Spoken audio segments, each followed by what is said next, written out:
कहिले भेट्दिनँ, माया पनि गर्दिनँ, म बिस्कुट पनि किन्दिनँ, चकलेट पनि ल्याइदिन्न। किन रिस उठेको भएर के गर्छ त खाली गएको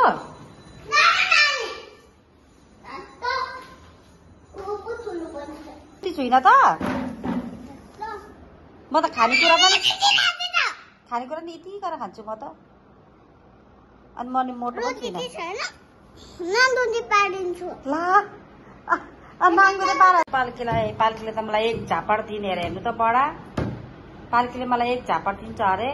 अब म घर छोडेर जानु हो, अब म कहिले नआउनु हो अब म कहिले त्यसो म मामालाई जान्छु। अब म मामालाई जान्छु। अब म पाल्कीलाई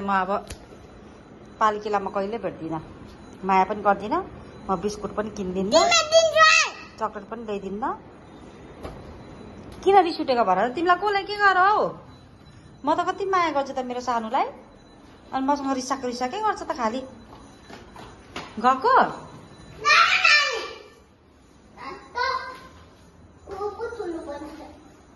म कहाँ ठुलो भयो हौ? ल ल बाई बाई बाई बाई ल ल बाई बाई। चिज भनेको चाहिँ अनि हेल्दी चिज खाएन भने चाहिँ के हुन्छ? मोटाउँछ?